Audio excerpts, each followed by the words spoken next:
Hello there, welcome to the Saroy channel, wherever you are in the world, and so much love to each and every one of you. I do hope you're doing remarkably well. I'm doing great, thank you very much, and I'm so delighted you've joined me for a lovely story tonight, because you cannot go wrong with a good story, and this is an excellent story that you're really going to enjoy. So before we continue with this story, we're on part 2 of it. Don't forget to subscribe to the channel, click the notification bell and the thumbs up, and let's continue with part 2 of our story. A better word, Emily, my dear, to describe those roses is exquisite. And believe me, they did not come cheap by any manner of means. Now open the box, dear, before I die of a burning curiosity that is practically killing me even as I speak. If there's no romance in my old life, I can live vicariously through your love life, can't I? And I fully intend to do so, my dear. Like some kind of osmosis experiment, she teased. If you're going to indulge in the bubble bath of my love life, Mrs. Thomas, I pity you greatly, I really do. I can tell you the water is cold and lonely in my bath. Well, by the looks of things, my dear, things are about to change, said Mrs. Thomas, watching Emily open up the box of roses. Every rose was wrapped pristinely in tissue paper. Mrs. Thomas began to fan her face. Oh dear, it's getting terribly hot in here, she teased. Things are getting infinitely more steamy even as I speak. I don't think my old bones can handle it. Oh, by the way, don't forget this, said Mrs. Thomas, pulling a little envelope attached to the bouquet and handing it to Emily. We do need to know who this is from, don't we? Emily wrestled with the envelope, tearing it open hastily, barely drawing breath. Who could have sent her roses, she wondered. She read the card, and her expression dropped, and Mrs. Thomas noticed a scowl developing on her face. What is it, dear? You look mortified. Who are they from? She asked. She had hoped that this was a love interest for Emily, but judging by her flat expression, it looked like anything but, which was a dreadful pity. Go on, who's it from? She asked. You look, I don't know what the word is, very disappointed. Disappointed, that's a good way to put it, Mrs. Thomas. The bloody cheek! I can't believe he actually sent me roses, after what he did to me this morning. I'm sorry, dear, you've got me, said Mrs. Thomas, looking perplexed. What happened this morning? You never told me about anything. Emily thrust the envelope back at Mrs. Thomas so that she could read it. She read it out aloud. I'm very sorry, Emily, about this morning at the coffee shop. I didn't mean to barge into you like that and cover your white uniform with coffee. I'm such a klutz. I do apologize profusely for my clumsiness. I hope you can forgive me. How about I make it up to you? Buy you dinner sometime, perhaps. Please give me a call. Kind regards, Philip Loveday. Oh, my word, what a lovely name, Loveday. What is all this about? Mrs. Thomas asked, looking perturbed, as she'd read the black curly writing on the elegant card. So let me get this right, Emily, my dear. A man barges into you this morning and spills coffee all over your uniform and sends you roses to apologize and asks you out to dinner. In my book, that's romantic. He sounds like a gentleman, dear. But how did he know who you were? That's what I don't understand. And more to the point, how did he know whereabouts you worked? He hasn't been stalking you, I hope. Nothing worse than a stalker, if you ask me. Emily pointed to the name tag on her uniform that read Emily Riesling, dental hygienist, C3 Heedle Building. Goodness gracious me! Gasped Mrs. Thomas, throwing her hands over her mouth. Of course! Why didn't I think of that? He must have read your name tag. That explains a lot. Clever man. Nothing gets past his beady eyes, it would seem. The jowls on Mrs. Thomas's heavily lined face jiggled with excitement. I'm sorry, my dear, but he's a gentleman sending you roses like this to apologize. What a thoughtful thing to do. You do need to thank him, my dear. It's the polite thing to do, is it not? Emily frowned, unable to suppress her annoyance. Why should I thank him, Mrs. Thomas? I didn't ask him to send me roses, did I? He was the one that covered me with coffee, so that everyone in the entire coffee shop was staring at me. Have you any idea how humiliating that was? And now he's got the cheek to ask me out to dinner. What if I don't want to go? Sweetheart, you don't have to do anything you don't want to do. That's the beauty of this life of ours. We have the gift of choice in every decision we choose to make. But think about it, my dear.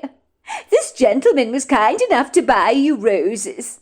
I mean, even if you don't want to go out to dinner with him, at the very least you must extend him the courtesy of saying thank you. I'll save you the trouble, my dear, she said, tapping in the man's phone number into her cell phone. Don't forget his name is Philip Loveday. You can't phone him for me. You can't do that, Mrs. Thomas, said Emily, looking bewildered. I'm not phoning him for you. I'm phoning him from my phone so that you can speak to him, said Mrs. Thomas, looking proud of herself and switching her phone on speaker mode. Philip Loveday speaking, came the voice at the end of the phone. Oh, hello, Mr. Loveday. This is Mrs. Thomas speaking from the Bollinger Brothers Dental Surgery. I'm the receptionist there. I have someone here who'd like to speak to you. Emily made a face at Mrs. Thomas as the woman handed her the cell phone. Hello, Mr. Loveday, came Emily's timorous voice. I just wanted to say thank you for the roses you sent me. It wasn't necessary, but very kind of you all the same. Oh, but it was necessary. I must apologize for upsetting you so much. By bumping into you like that and splattering you with coffee all over your uniform. I really should have looked where I was going. I would very much like to pay for your dry cleaning and take you out to dinner if I may. My way of saying how dreadfully sorry I am for not looking where I was going. I really am such a klutz. It's not necessary, Mr. Loveday, to take me out to dinner, I mean. But thank you all the same. Well, at the very least, have lunch with me, or allow me to buy you a coffee at the shop over the road where I bumped into you. It's the least I can do in the circumstances. I would feel a whole lot better if we could clear the muddy waters between us. Very well, said Emily. I'll meet you at the coffee shop over the road at 12 o'clock tomorrow. I look forward to seeing you then. I promise you, Emily, I won't spill any more coffee on you this time. You better not, she said. Now that wasn't so hard, was it, my dear? Said Mrs. Thomas, looking incredibly pleased with herself. She could sense the spark of a budding romance, even if Emily was an abject denial about it. And to think she might have helped ignite it. It was a very pleasing thought. That's not the point, Mrs. Thomas. I have to have lunch with Mr. Loveday tomorrow, and it's all because of you, because you interfered in all of this. I'm not sure I actually want to meet up with him anyway. I'm only doing it because it seems like I'm a prize cad if I say no, doesn't it? Sometimes in life you feel obliged to do things you don't want to, only because it's the polite thing to do. Because he sent me roses and I kind of feel obliged towards him, I suppose. Well, surely having lunch with him is not so terrible, my dear. By all accounts, he sounds like a perfect gentleman. What does he look like, my dear? How old did you say he was? Asked Mrs. Thomas, unable to tame her enthusiasm. Do you know what, Mrs. Thomas? I actually don't really know. And you know what? I don't care. I was running on my adrenaline this morning. I was so worried about being late for my appointment, because you know what Miss Dr. Bollinger is like, if we're not on time. If Mr. Loveday had 3 heads and purple spots on his face, I probably wouldn't have even noticed. I think he was quite a bit older than me, by 10 years or so perhaps, and he was wearing a smart pinstripe suit. I do remember he had nice brown eyes, but that's about it. Well, sweetheart, older men aren't always that bad. Give him a chance, will you? Especially if he's a gentleman. You could do a whole lot worse, you know. I don't want to give anyone a chance, Mrs. Thomas. Least of all a man who throws coffee all over me. I don't want to get involved with anyone. I thought I told you about that. I want to remain single. After Freddie messed me about, the last thing I want is another relationship. I've got a feeling, my dear, said Mrs. Thomas, giving Emily a wicked smile and tapping her nose suggestively, that your love life is about to take off like a shooting star in the heavens. Your days of being single are numbered. You must forgive me, dear, but I'm a perennial romantic. I just can't help myself. I'm so excited for you about your lunch tomorrow with Philip Loveday. I mean, even his surname sounds auspicious, does it not? You need to tell me all about it. I want all the juicy details, and you can't leave anything out. Honestly, Mrs. Thomas, where did they find you? You're an insane romantic. Honestly, I feel bad for you, because my boring life is not going to tickle your wistful muscles, I'm afraid. It was when Emily had met Philip Loveday for lunch at the coffee shop over the road that she noticed the debonair man for the very first time, through critical eyes.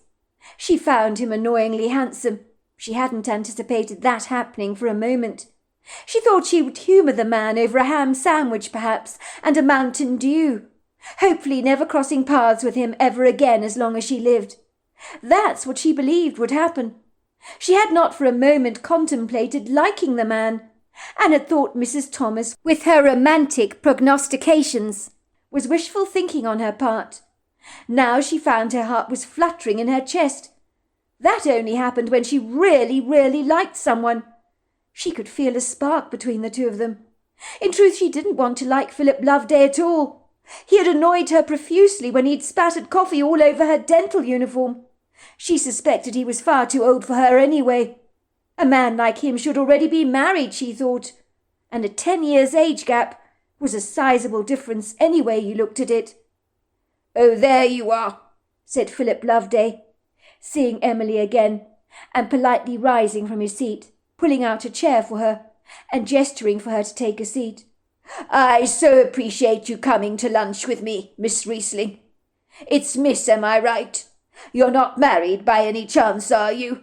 "No, I'm not married, but I'd rather you didn't call me by my surname. That's rather formal for me, if you don't mind. I like it when people call me Emily." "Well, Emily it is, and it's a beautiful name indeed for a very beautiful woman, if I might say so. And in turn, I would very much appreciate it if you called me Philip. Once again, I must apologize, Emily, for barging into you yesterday like that.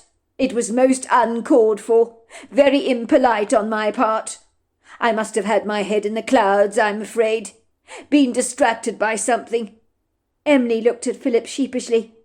"Well, I guess it wasn't entirely your fault. I was in quite a rush myself to get back to work. I was a bit hasty on my feet. Maybe I played a small part in it." "Well, it's nice of you to say so, Emily, but I take full responsibility for what happened." When Emily returned to the office after lunch with Philip, Mrs. Thomas predictably pounced on her like a vulture on an unsuspecting rabbit. "Go on, Emily! Tell me, how did it go? Spill the beans! What was Philip Loveday like? I'm bursting at the seams to know all the details, and you can't miss out on anything." Emily looked bashfully at Mrs. Thomas, a slow smile creeping on her face. "I kind of like him, Mrs. Thomas," she giggled. "I didn't expect that to happen at all. He's actually quite handsome, you know. Got striking eyes. And he's single. He's 11 years older than me, though. But he's a successful businessman. He's charming and sophisticated. I kind of like that." "He's single," said Mrs. Thomas, going pink, as she cooed with excitement, clapping her hands in delight. "That is wonderful, wonderful news, Emily. I am so pleased for you. When are you going to see him again?" "Tomorrow, Mrs. Thomas. He's taking me out for dinner. I can't believe I actually said yes.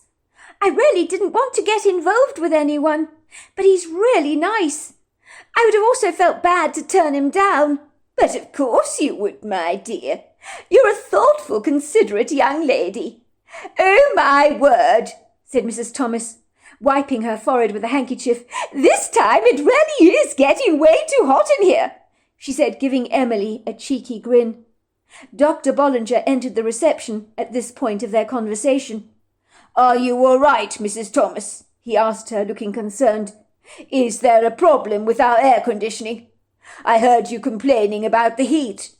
I thought the system was working astonishingly well myself. Oh, nothing of the sort, Dr. Bollinger. I'm just experiencing a bit of a hot flush at my age. You never know what can bring it on. I guess I'm a tad overexcited, she said, giving Emily a knowing wink. 1 year later. Emily could not believe what a roller coaster ride of a year it had been. After she'd been swept off her feet by Philip Loveday, and they were now living together, although half the week Philip's job was out of state, and he'd fly back to be with her 4 days out of 7. But Emily got used to the arrangement, and didn't mind spending some time alone, as she always had her mother for company. The couple had moved into an upmarket tree-lined neighbourhood, an hour outside of Seattle, where the double-storey, rather stunning-looking imposing homes stood together happily side by side, like a collection of dolls' houses, in a prepossessing, beautiful suburban neighbourhood. Emily had moved her mother into the property, as they were very close, and she had always wanted her mother to live with her, no matter what.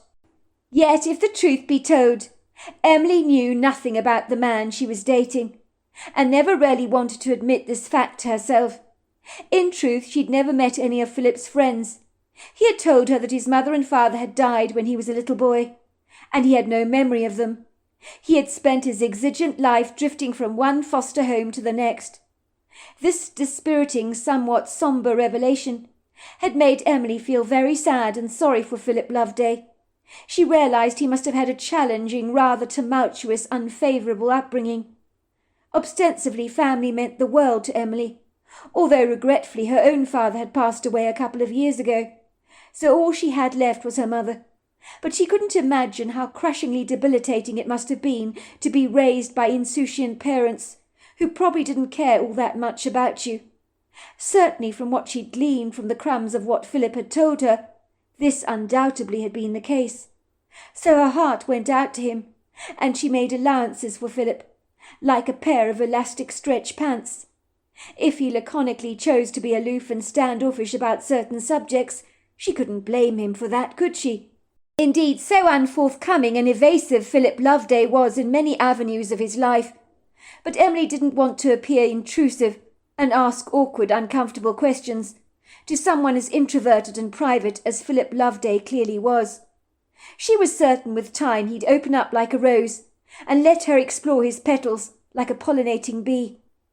It had not occurred to her that her love interest might have something to hide, as the thought had not trespassed across her mind.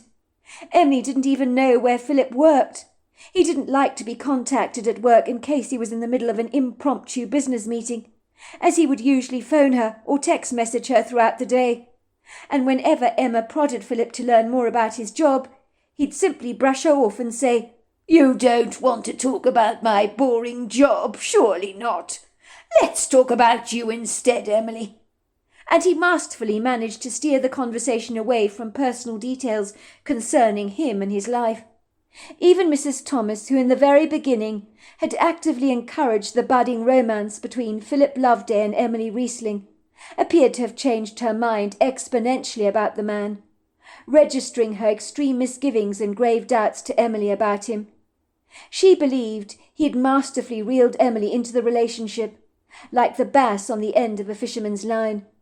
It would seem Emily had naively eaten the bait, without even engaging in a hint of suspicion, which had surprised Mrs. Thomas, as she'd never thought Emily was so callow and so incredibly naive.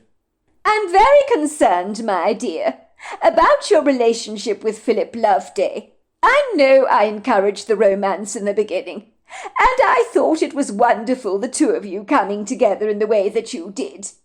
But I find the man incredibly evasive," she told Emily gingerly, not wishing to cause offence, but needing at the same time to express her opinion to Emily. "I hate to say this, but something's not right about him," she told her one day at the dental surgery, when the surgery had quietened down after a busy day. The surgery had been run off its feet, as people drifted in and out like autumn leaves blown in through the window. "I'm sorry to say this, my dear, because you're a very good friend of mine, and that's the reason why I'm telling you this. I feel like a matriarch figure in your life, and I'm very protective towards you, and I would hate to see you get hurt. That's why I'm speaking out like this. It would be remiss of me not to say anything, but you know nothing about Philip Loveday." "What do you mean I know nothing about him?" Emily had retorted. "I've moved in with him, haven't I?" She spoke in an abrupt, almost offensive tone of voice, which told Mrs. Thomas in no uncertain terms that Emily was completely enamoured by Philip Loveday, and there was nothing she could say or do to persuade her to take a long, hard look at the man. She knew very well that love could be expediently blind. Sometimes when people were providently swept off their feet, they simply refused to see some of the questionable concerns staring them rudely in the face that they obstinately were unwilling to acknowledge. "Sweetheart," she said obsequiously, "you know that I'm your very good friend, and I would never deliberately cause you offence or hurt you in any way. I'm looking out for you. That's all I'm doing. But what do you really know about Philip Loveday? You need to ask yourself that question. He has not introduced you to any family members of his, nor has he introduced you to friends.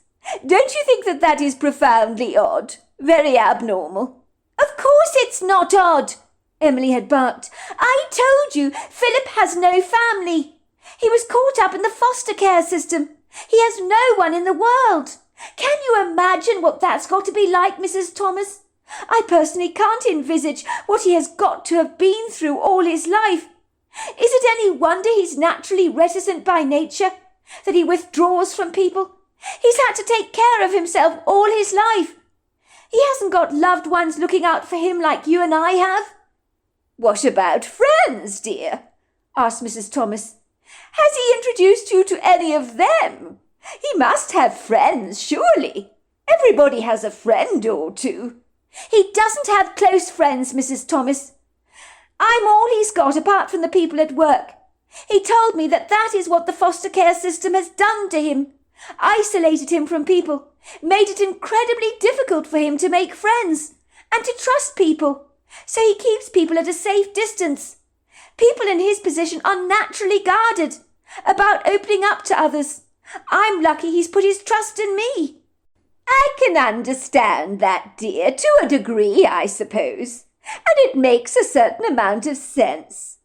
But, I do find that Philip Loveday does not seem a desperately reticent sort of man to me. He seems incredibly competent and skilled, rather sophisticated if you ask me.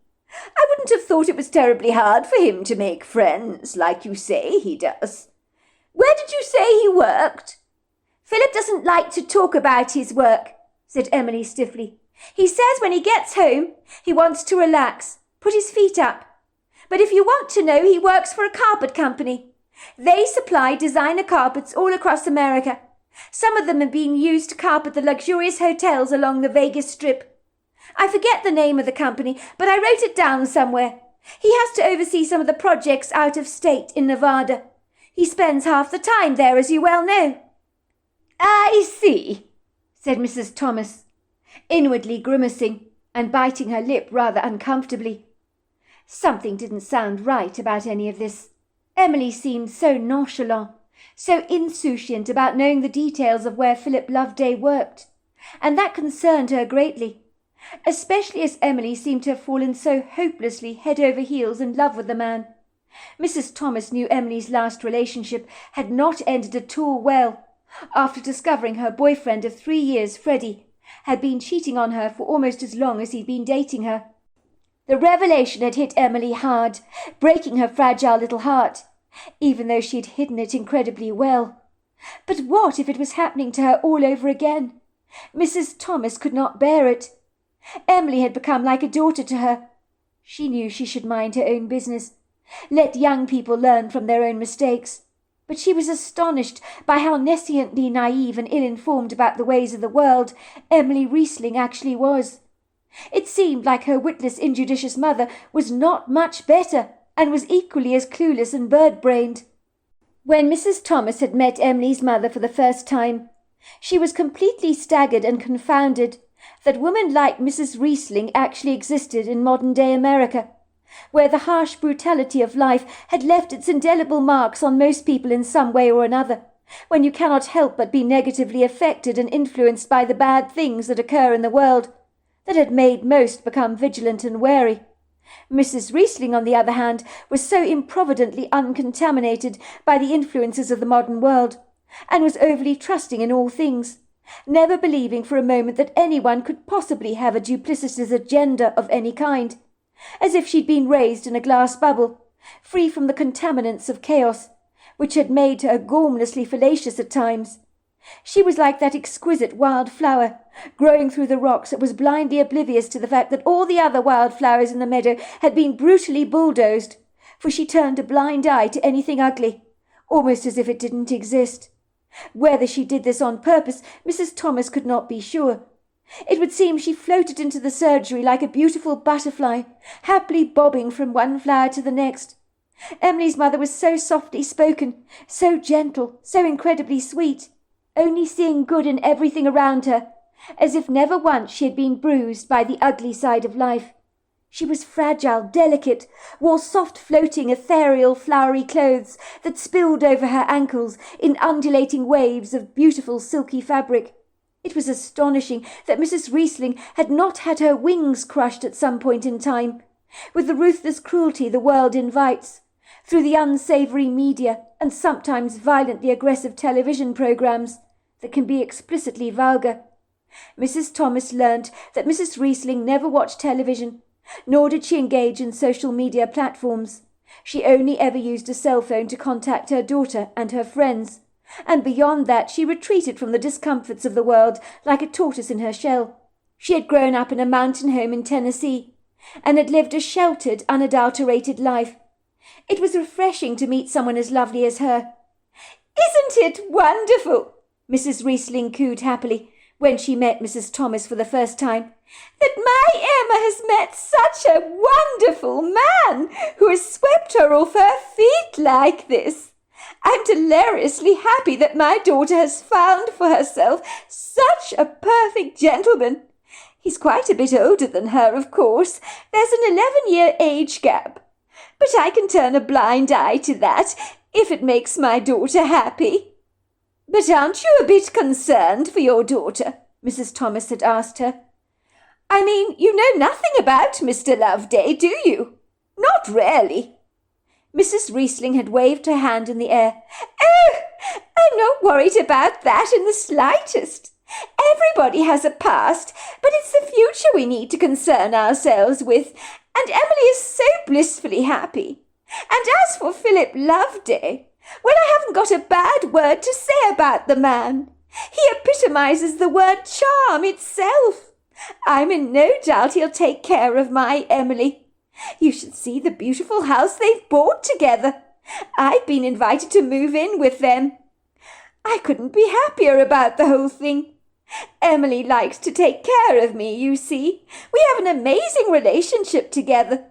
I'm lucky to have such a considerate, responsible daughter like her. Philip Loveday is happy for me to be around. It's unfortunate, you see, that half the time he's in Nevada, working for this high-profile carpet company. And Emily would be all on her own without me around. So it's working out for all of us so perfectly." "But don't you think that it's odd?" Mrs. Thomas had asked Emily's mother. "Oh, goodness, no. Why would that be odd? A lot of people like pilots spend half their time living away from home, don't they? Sometimes it has to be like that. My father, Mrs. Thomas, was a travelling salesman, you know, when I was growing up. He travelled through different states selling goods to people. We missed him greatly, of course, when he wasn't around. But you know what they say, Mrs. Thomas, absence makes the heart grow fonder. And believe me, it does. When my father used to get home, we'd be over the moon to see him again. And when he came back, he had lovely gifts for us. Philip Loveday does exactly the same for Emily as my father used to do for us. Comes back from his adventures with all kinds of gifts. That man is a gift from God, let me tell you." "I'm sure he is," Mrs. Thomas said scathingly, but Mrs. Riesling failed to hear the sarcasm in her voice. Mrs. Thomas's account. "I have worked for the Bollinger Dental Surgery for over 20 years. I love my job, and both Dr. Warren and Nicholas Bollinger are the nicest people you can ever hope to meet. But they do indeed have a strict work ethics, which helps them to run a successful dental practice. I have seen many dental hygienists come and go over the years, passing through the surgery like ships in the night. I, on the other hand, have been like a great big cruise liner, anchored in one port that I've never left and wouldn't want to either. Some of our dental hygienists left the surgery after marriage. Others moved away to another state or another job, perhaps, offering a little more money. While others, Warren Bollinger himself has asked to leave, if he feels that they are incompetent or unreliable. But we did have one dental hygienist who was brilliant at her job, but she arrived at work every day looking as if she'd been hit by a wrecking ball. It was as if every day her life was one drama and fiasco after the next, and the oppressive energy she brought into the surgery, along with her hangdog expression that she wore every day, was so infectious it made everybody feel miserable. Warren Bollinger politely told her to leave, in the most diplomatic way possible, but I do remember she left the surgery making quite a song and dance about the whole thing, rudely calling Dr. Bollinger every nasty name under the sun. And so let's just say over the years it has not been boring by any manner of means, working for the Bollingers. The Bollinger brothers are great to work for, and have become like family to me over the years, but they're very particular about who they employ. And when Emily arrived on the scene, I knew she was a keeper, and everyone in the surgery, including the patients, warmed to her at once. It was a long-standing joke that Emily's surname was Riesling, and the Bollinger brothers were Bollingers, as it was almost as if the high-quality wines you can buy from a liquor store had gotten together, in a manner of speaking. I'd never had children of my own. It wasn't for want of trying, of course, but sadly it was never to be. And so me and my husband, Kevin, we accepted our lot as you do, as it wasn't obviously aligned in the stars. When Emily and I soon became friends, she brought out the maternal side of my character, and I was determined to look out for her. I had met Emily's mother. She was a gentle soul, reminding me of a female doe, but savvy and shrewd she most certainly was not.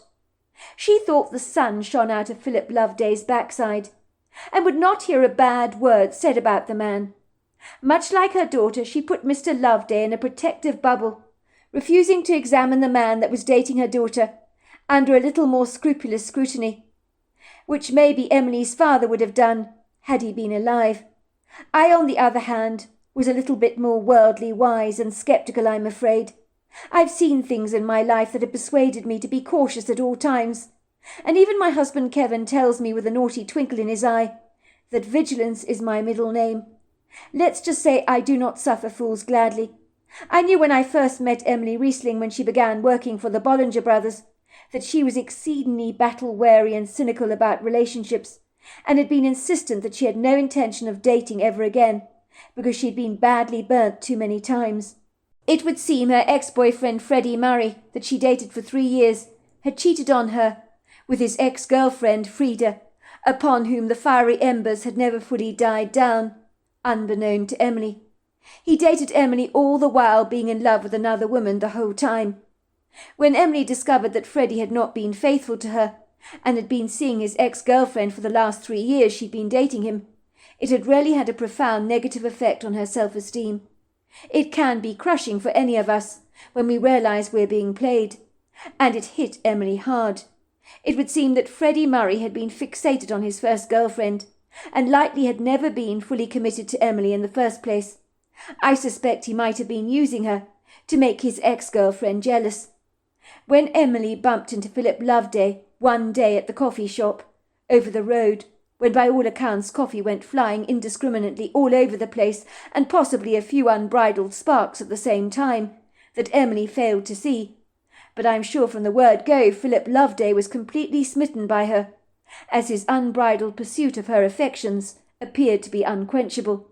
The fortuitous coming together of two people in this unforeseen way seemed to open the door for an unlikely budding romance to bloom, like a rosebush that keeps continuously flowering all year round, even if the conditions start off unfavourably. So there we are. That's the end of part 2 of our story. I think it's going to get terribly exciting. I wonder what Philip Loveday is hiding. I suspect something's going on there. We're about to find out. So join me tomorrow night. Until next time, goodbye and good night.